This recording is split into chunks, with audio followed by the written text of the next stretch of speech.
Deep within Neptune's shadow, the U.S. Nemesis drifted silently.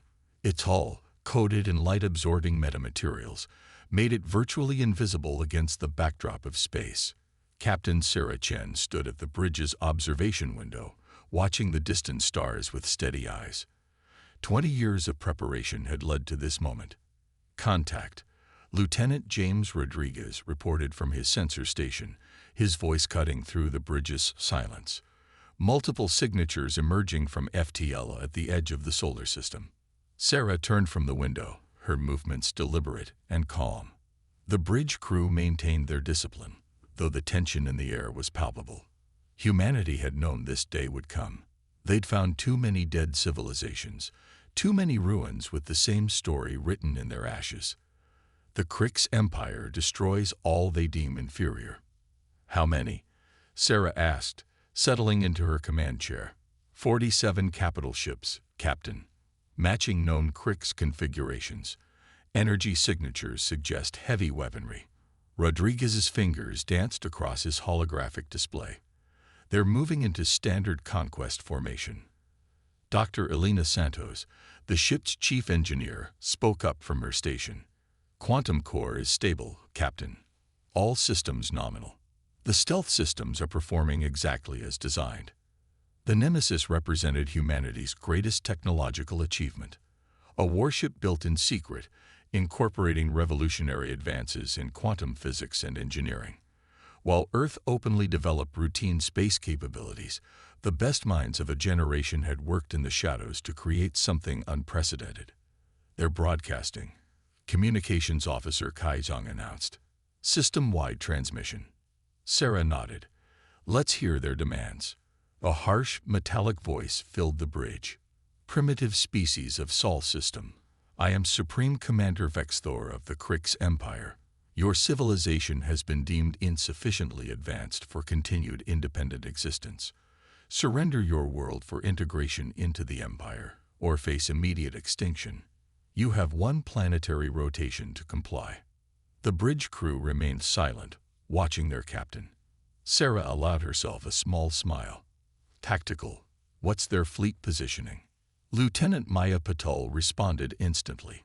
Their capital ships are arranged in a hemispheric formation above Earth's orbital plane. Support vessels are maintaining standard Krix screening positions. Their formation is textbook, exactly as our analyzed ruins predicted. Of course it is, Sarah said. The Krix haven't faced real resistance in 10,000 years. They've forgotten how to adapt. She stood, addressing her crew. Everything we've prepared for starts now. Humanity chose not to reveal itself to the galaxy because we saw this pattern. Peaceful species wiped out, warlike species enslaved. We chose a different path. She walked to the tactical display, studying the Krix formation. We built the Nemesis not because we wanted war, but because we refused to accept extinction or submission as our only options. The Krix expect a primitive species with basic orbital defenses. Let's show them how dangerous underestimating humanity can be. Earth is responding to their demands, Kai reported. Exactly as planned, requesting clarification, asking for more time. The Krix are moving more ships into position, preparing for their standard orbital bombardment sequence. Sarah returned to her command chair. Bring all systems to full combat readiness. Maya, plot firing solutions for their command ships. Elena, prepare to bring the quantum core to full power. The moment they begin their bombardment, we show them why humanity built its first interstellar warship in secret. The bridge crew worked with quiet efficiency, years of training evident in every movement. The Nemesis had never been tested in actual combat, but its crew had run countless simulations. They knew their ship, knew its capabilities, and most importantly, knew how to think creatively, something the Krix had forgotten long ago. Captain, Rodriguez called out, they're charging weapon systems. Earth's defensive satellites are responding exactly as programmed, looking primitive and ineffective. Perfect, Sarah said. Let them think they're facing simple targets. Belina, how's our power signature? Completely masked, Captain. As far as they're concerned, we don't exist. Sarah leaned forward in her chair. All hands. This is the captain. In a few moments, we're going to remind the galaxy why you should never assume you know everything about a species. Why you should never think that just because we're young, we're helpless. The Krix Empire is about to learn that humanity doesn't follow their rules. The first Krix shots fired toward Earth's satellites, and Sarah Chen gave the order that would change the course of human history. Bring us out of Neptune's shadow. Full power to quantum systems. Show them what humanity can do. The U.S. Nemesis emerged from hiding, its hull now gleaming with contained energy. The Krix Empire was about to discover that they weren't the hunters they thought they were. Sometimes, the most dangerous prey is the one that learns to hunt back.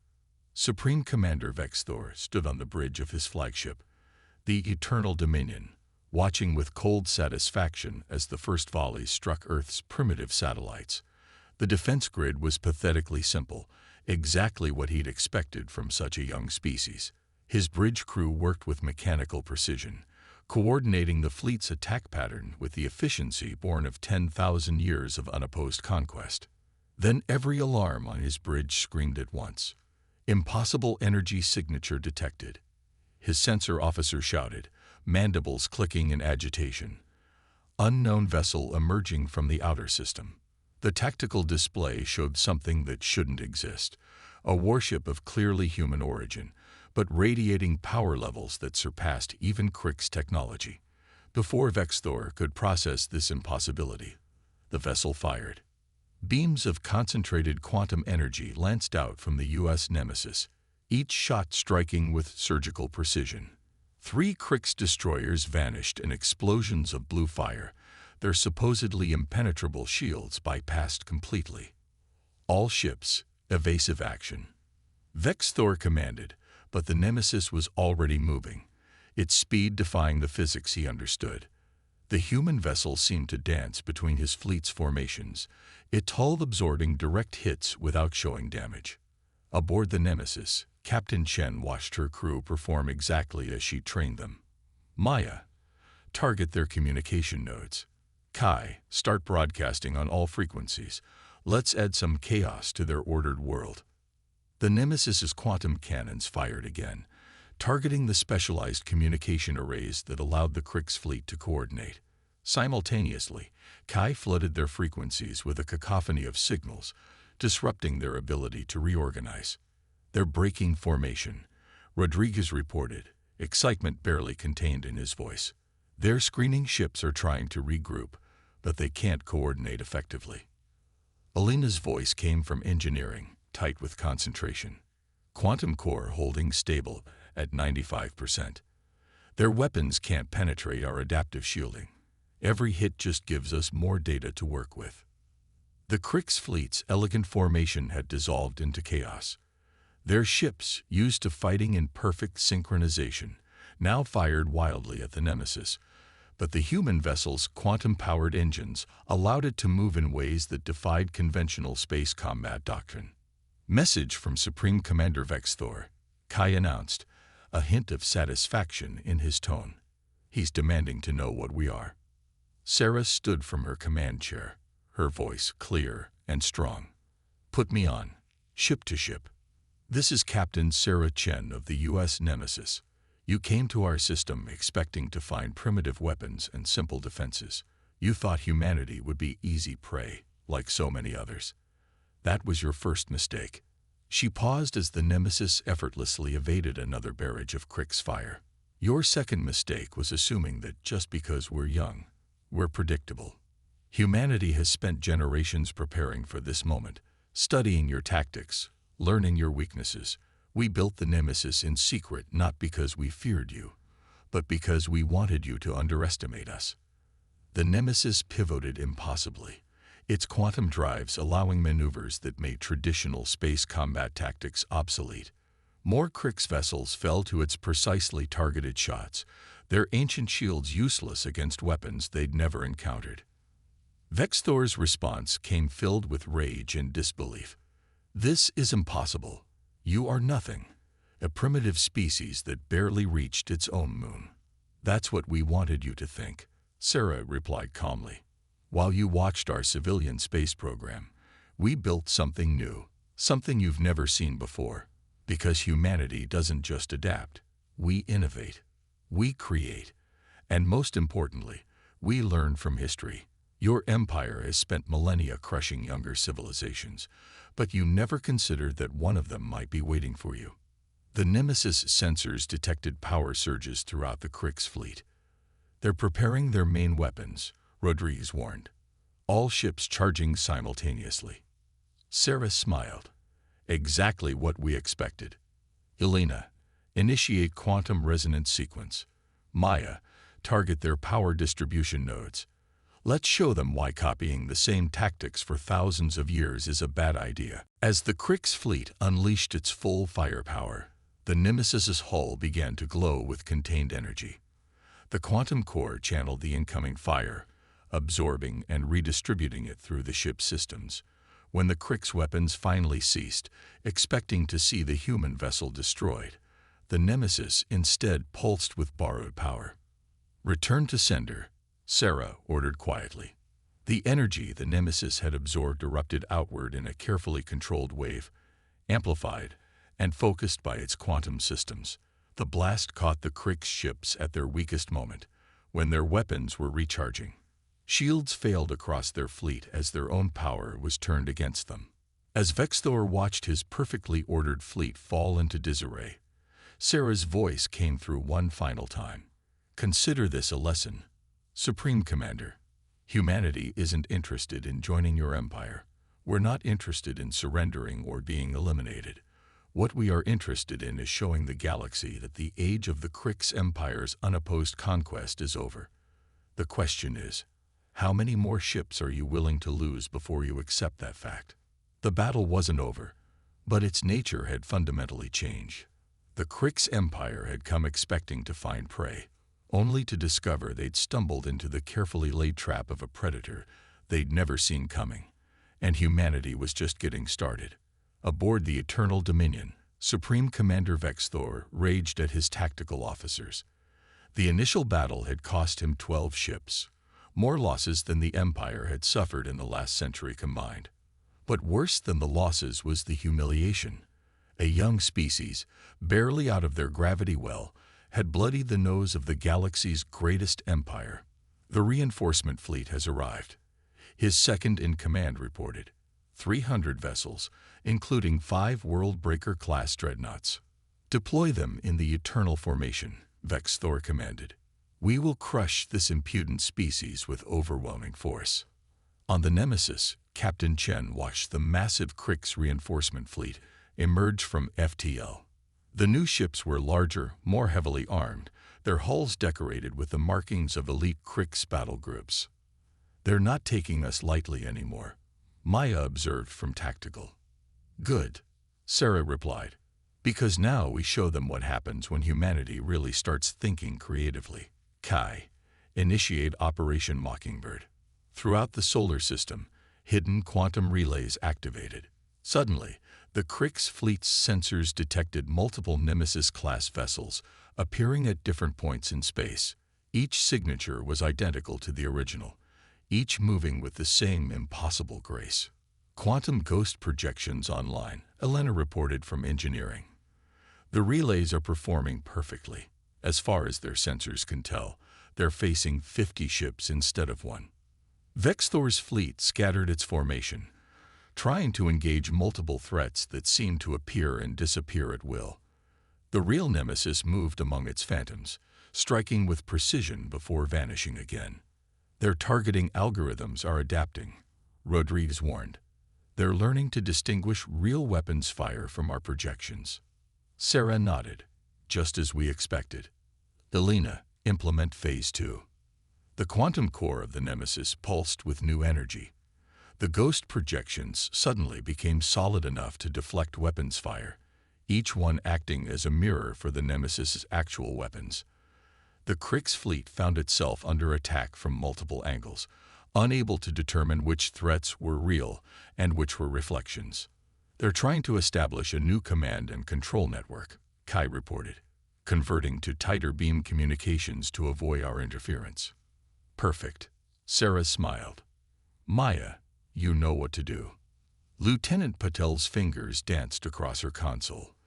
The Nemesis's quantum weapons targeted specific points in space where the Krix's new communication beams intersected. The energy disrupted their attempts to coordinate, creating zones of communication dead space throughout their formation. Message from their flagship, Kai announced. Supreme Commander Vexthor is demanding we face them in honorable combat instead of using tricks. Respond with protocol humanity, Sarah ordered. Across all frequencies, the Krix fleet received not words but music. The 1812 overture played at full volume, its triumphant notes timed perfectly with the Nemesis attacks. It was psychological warfare of a type the Krix had never encountered, their rigid military doctrine unprepared for an enemy that treated battle as a form of artistic expression. Their world-breaker dreadnoughts are moving into position, Rodriguez reported. Energy readings suggest they're preparing their main guns. Time to show them why studying black hole physics was worth the effort, Sarah said. Elena, power up the gravity lance. The Nemesis's most secret weapon came online, a device that could briefly manipulate localized gravity fields. As the massive Krix dreadnoughts fired their planet-killing weapons, the Nemesis created microgravity wells that curved their shots back toward their own fleet. The sight of their most powerful weapons being turned against them broke something in the Krix formation. Ships began breaking ranks, their crews' legendary discipline cracking in the face of an enemy that seemed to defy the laws of physics themselves. They're pulling their dreadnoughts back, Maya reported with satisfaction. Smaller ships are moving to screen their retreat. Sarah stood at her command station, watching the tactical display. They still don't understand. They think this is about ships and weapons, but humanity's greatest strength isn't our technology. It's our creativity, our ability to think differently. She turned to her crew. Every time they adapt, we change the rules. Every time they learn to counter one strategy, we create 3 more. This isn't just a battle of ships anymore. It's a battle of ideas. And humanity has had millennia of practice at coming up with new ones. The Nemesis continued its dance through space, its quantum ghosts weaving patterns of confusion and destruction through the Krix fleet. Each attack was different, each strategy unique, forcing the alien empire to face something they had never encountered in their thousands of years of conquest, an enemy that refused to fight according to their rules. As another Krix ship exploded under the Nemesis's quantum fire, Sarah's voice carried across the battlefield. Remember this day, Supreme Commander. Remember what happened when you thought you could predict how humanity would fight. Because we're just getting started, and we have so many more surprises to show you. The battle continued, but its nature had fundamentally changed. The Krix Empire was learning a harsh lesson about the danger of underestimating a species that had spent its entire history learning to adapt, innovate, and overcome. And humanity was teaching that lesson with a creativity that would reshape the galaxy forever. Supreme Commander Vexthor stood aboard the Eternal Dominion, watching his fleet regroup for what he promised would be the final assault. At the heart of his formation waited the Empire's ultimate weapon, the Celestial Hammer, a vessel so powerful it had never needed to fire its main gun twice. The human vessel has expended significant energy, his tactical officer reported. Their quantum core emissions show signs of strain. Then it's time, Vexthor declared. Bring the Celestial Hammer to the front. Let them witness true power.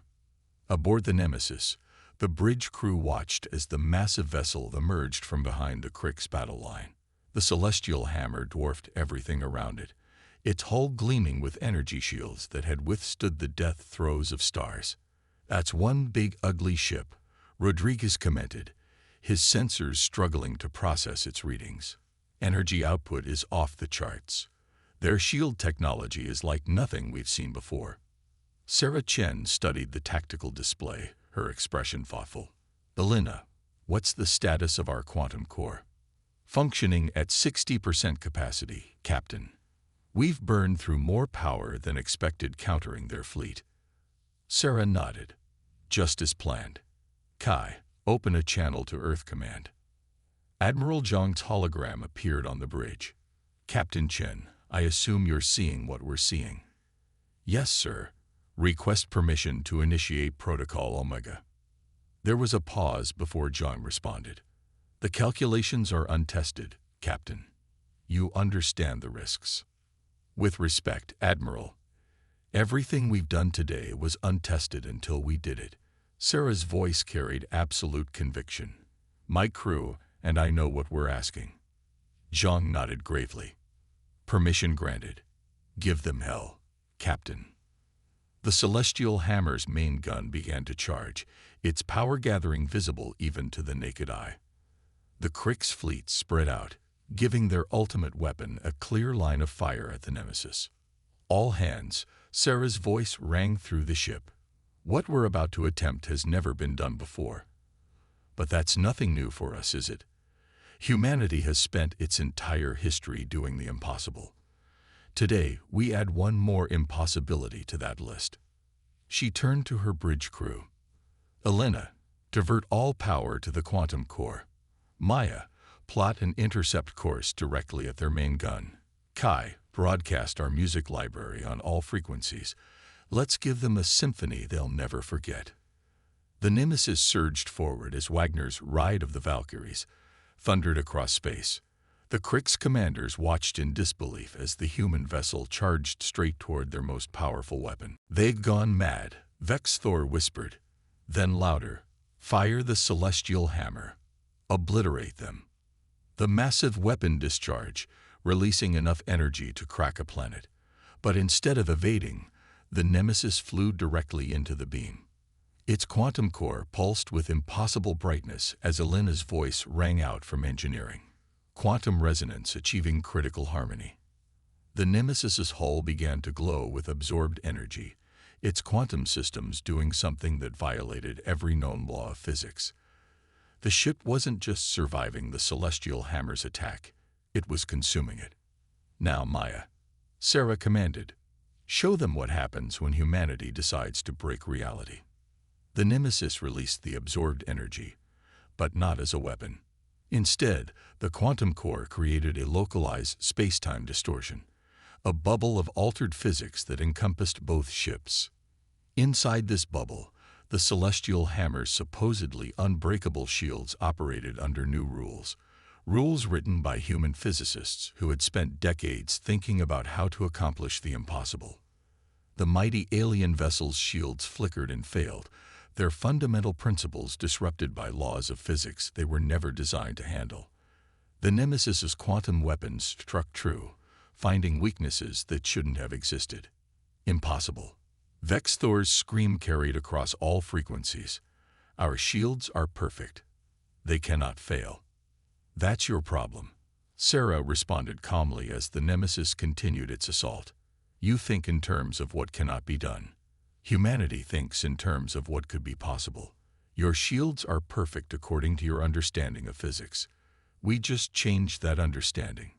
The Celestial Hammer, pride of the Krik's empire, began to break apart under the Nemesis's onslaught. Its hull, never designed to withstand fire without its shields, crumpled under precisely targeted quantum beams. "Your empire has spent thousands of years perfecting your technology," Sarah continued, her voice reaching every ship in the Krik's fleet. "But you stopped imagining new possibilities. You stopped asking, what if? That's something humanity never stopped doing. We looked at your perfect shields and asked ourselves, what if we could change the rules they operate under?" The Celestial Hammer exploded in a cascade of quantum fire, its destruction visible across the solar system. The Krik's fleet, witnessing their invincible flagship reduced to debris, began to retreat in disarray. "Remember this moment," Sarah broadcast one final time. "Remember what happened when you thought you knew the limits of possibility. Humanity doesn't accept limits. We break them. And we're just getting started."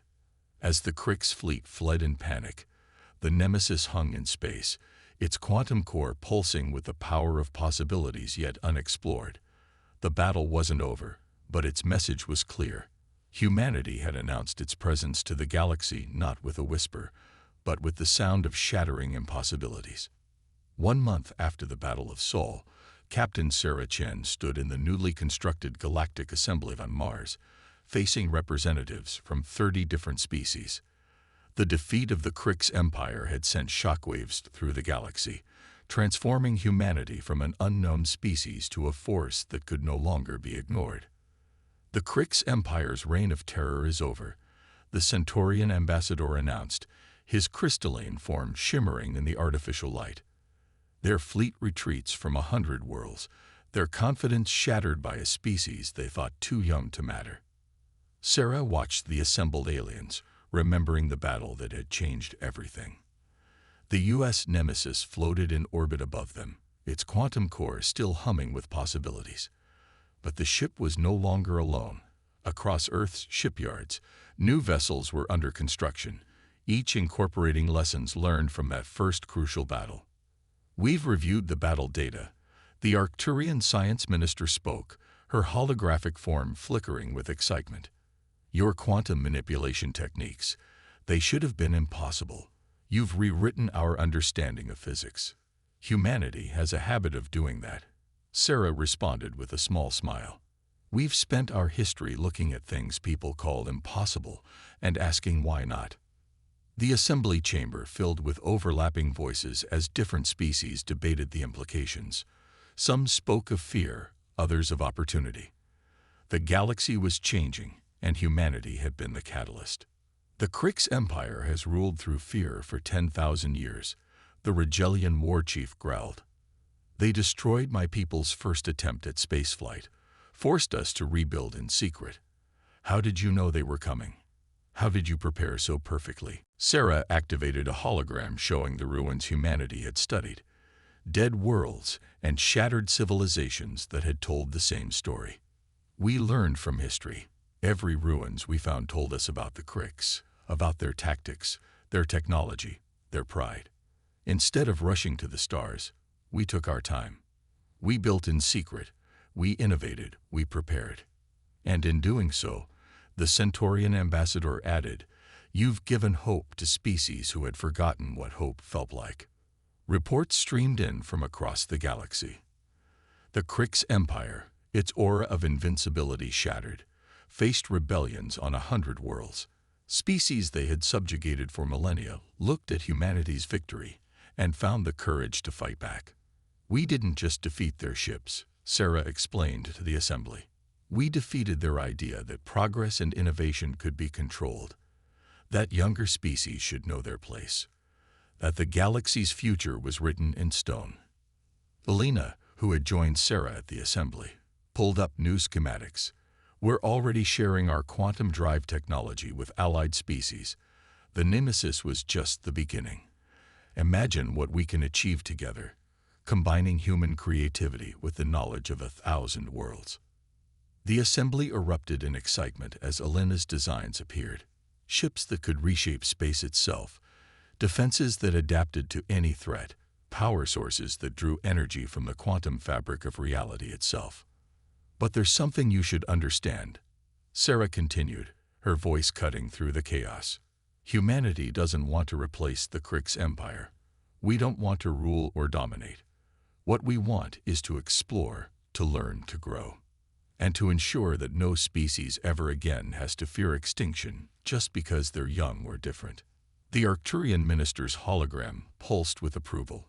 "You've given us something we had forgotten existed: change."